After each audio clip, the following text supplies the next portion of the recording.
नमस्कार दोस्तों, हरियम स्टडी में आपका स्वागत है। इस वीडियो में सर्वांग समता नियम के बारे में जानेंगे। देखिए, सर्वांग समता के कुल 5 नियम है। पहला नियम SAS साइड एंगल साइड, भुजा कौन भुजा। दूसरा नियम ASA एंगल साइड एंगल, कौन भुजा कौन। ठीक है। तीसरा नियम AAS एंगल एंगल साइड। चौथा नियम SSS साइड साइड साइड। और पांचवा नियम RHS right angle hypotenuse side. देखिए, इसको जानने से पहले सर्वांग समता के कुछ बेसिक नियम के बारे में जानते हैं। देखिए, सर्वांगसम का मतलब क्या होता है इसको समझ लेते हैं।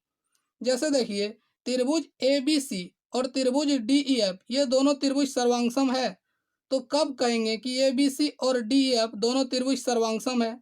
देखिए, त्रिभुज ABC को उठा के इसके ऊपर में रखेंगे DEF के ऊपर में, तो इसको पूरा पूरा ढक लेगा। ठीक है।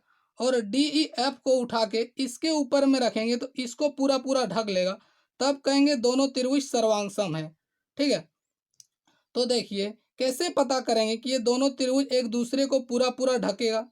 तो इसके लिए कुछ नियम है। देखिए, जैसे मान लेते हैं ये कोण इस कोण के बराबर है। ठीक है। ये कोण इस कोण के बराबर है।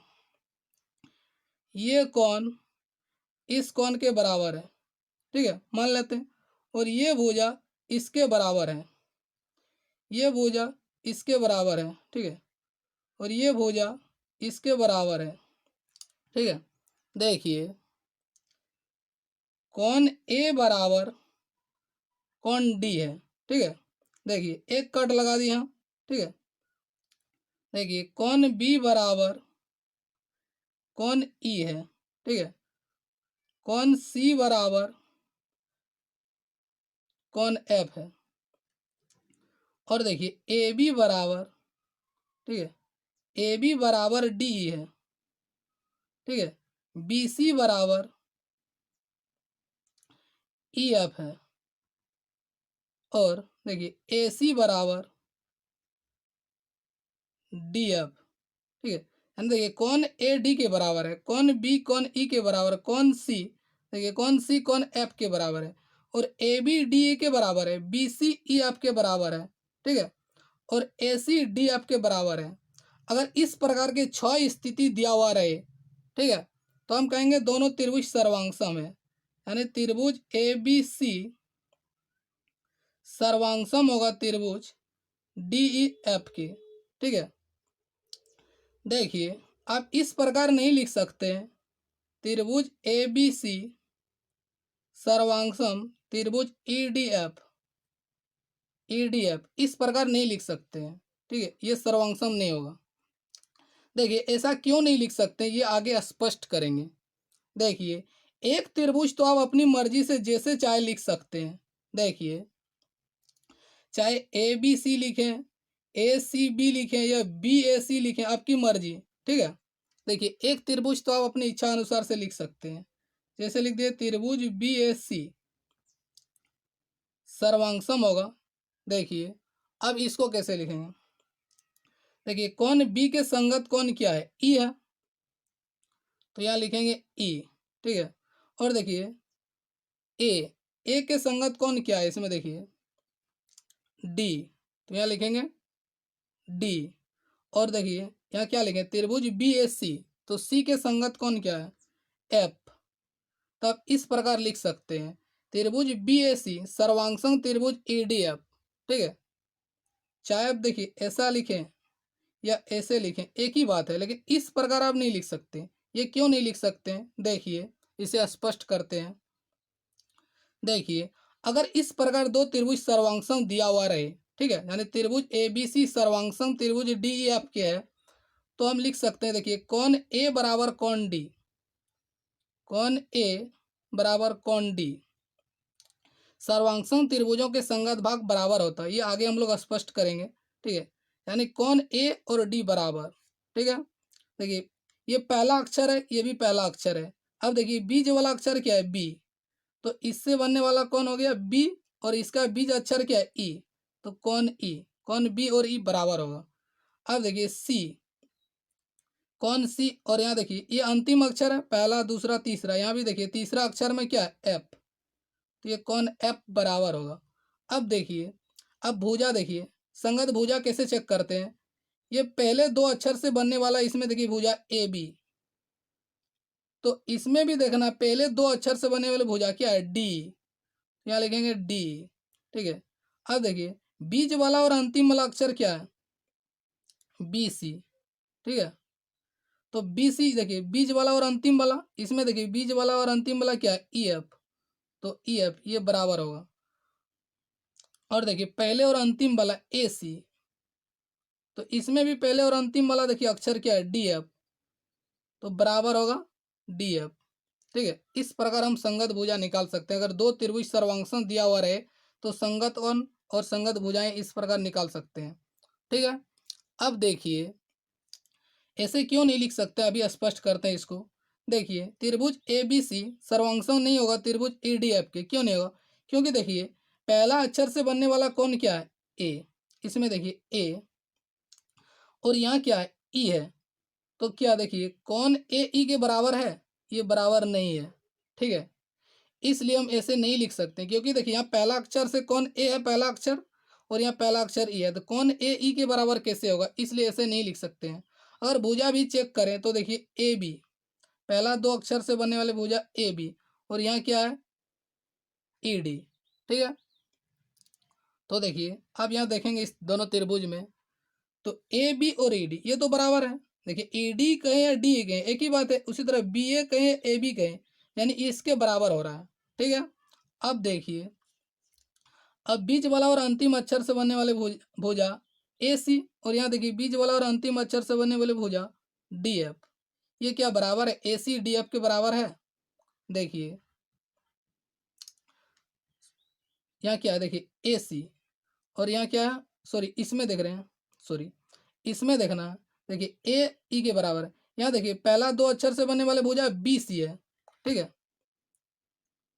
तो यहाँ क्या है, देखिए बी सी, और यहाँ देखिए इसमें क्या है, डी एफ, तो बी सी डी एफ के बराबर है, तो इसका आंसर है नहीं, बी सी डी एफ के बराबर नहीं है, ठीक है, बी सी डी एफ के बराबर नहीं है। अब यहाँ देख सकते हैं, देखिए बी सी डी एफ के बराबर है नहीं है, इसलिए कहें हम इस प्रकार आप नहीं लिख सकते हैं, ठीक है। इस चीज़ को आपको याद रखना है। एक त्रिभुज तो आप अपनी मर्जी से जैसे चाहे लिख सकते हैं। देखिए जैसे ए बी, देखिए बी ए सी लिखें, ए बी सी लिखें, या ए सी बी लिखें, लेकिन दूसरा आप अपनी इच्छा अनुसार से नहीं लिख सकते, इसके अनुसार लिखना होगा, इस चीज़ को याद रखना। अब देखिए इसमें जैसे कौन बी, पहला अक्षर से बनने वाला, यहाँ भी पहला देखिए ई, कौन ई के बराबर ए, और यहाँ क्या है डी, तो देखिए ए डी के बराबर। देखिए इसके बाद क्या है सी, देखिए अंतिम अक्षर यहाँ क्या है एफ, तो देखिए यहाँ देखिए ए डी के बराबर है, देखिए ए डी के बराबर बी ई के बराबर है, देखिए आगे पीछे लिखा उससे कोई दिक्कत नहीं है, और कौन देखिए सी कौन एफ के बराबर हो रहा है, तो इस प्रकार हम लिख सकते हैं, ठीक है। अब देखिए भुजाएं भी चेक कर लेते हैं, तो यहाँ देखिए बी ए, और इसमें क्या हो रहा है ई डी, बी ए ई डी के बराबर है, तो हाँ है। देखिए ए बी कहें, अभी बताएं, देखिए इसको ए बी कहें बी ए कहें एक ही बात है, यही भुजा, उसी तरह इसको ई डी कहें डी कहें एक ही बात है, ये दोनों भुजा बराबर हो रहा है। अगर इस प्रकार दो त्रिभुज सर्वांक्षम दिया हो रहा है तो संगत भुजा इस प्रकार निकाल सकते हैं, ठीक है। अब देखिए उसी प्रकार देखिए ए सी, बीच वाला और अंतिम अक्षर से बनने वाले भुजा ए सी, और इसमें क्या है डी एफ, तो डी एफ ये भी बराबर है, देखिए ए सी डी एफ के बराबर है।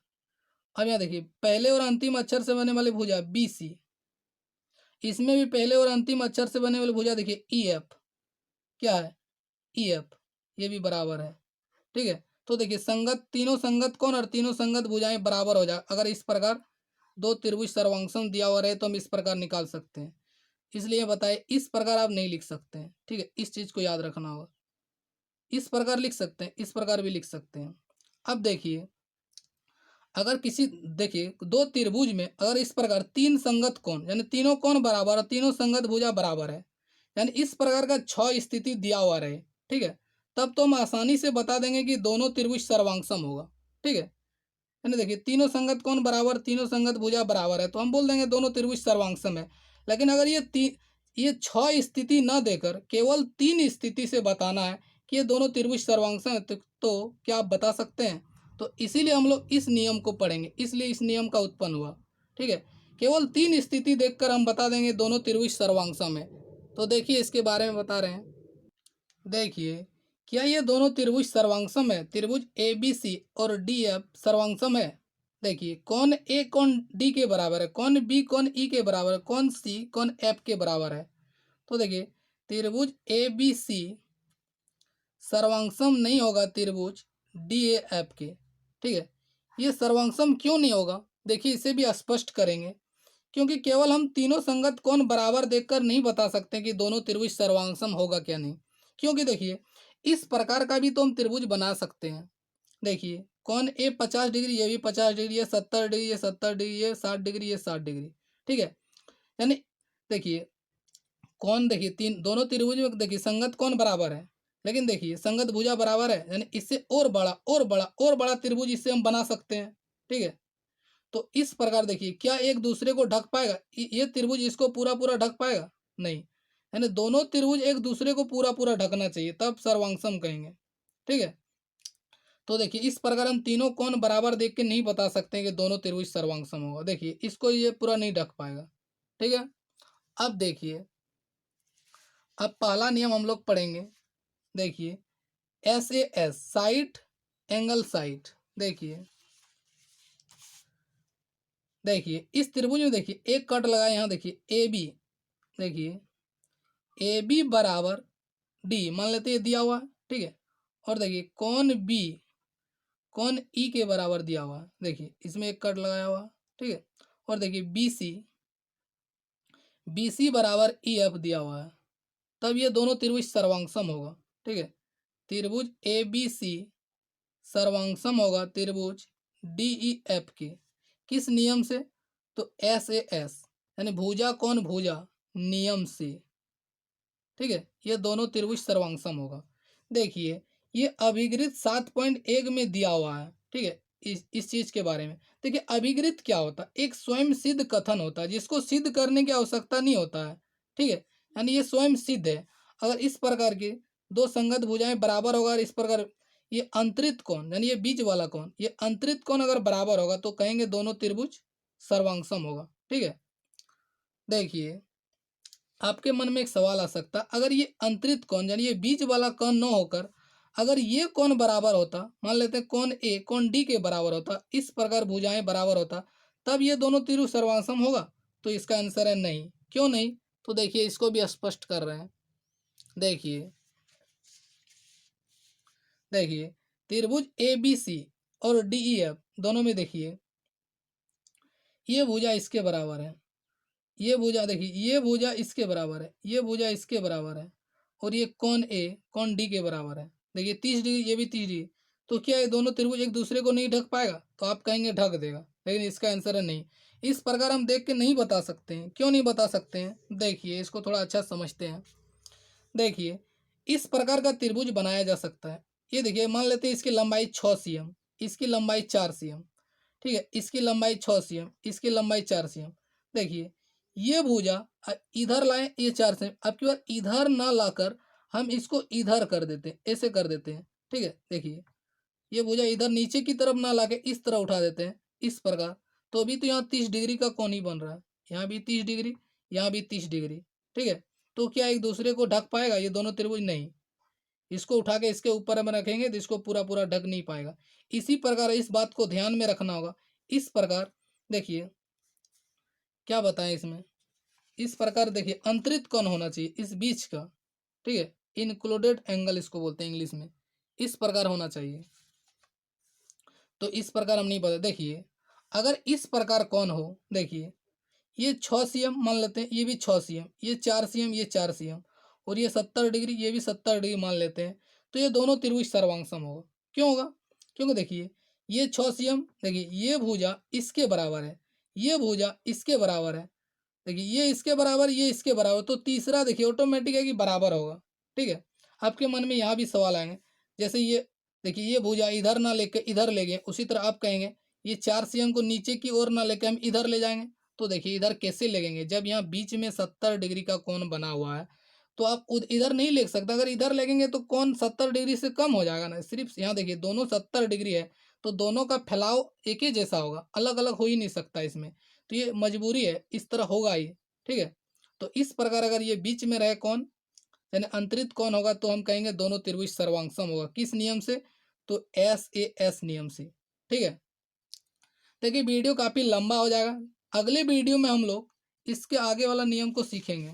ठीक है, आगे हम लोग इस 1 2 3 4 ये 4 नियम अगले वीडियो में सीखेंगे। वीडियो के एंड स्क्रीन में वीडियो दे दिए, उस वीडियो को आप देख सकते हैं।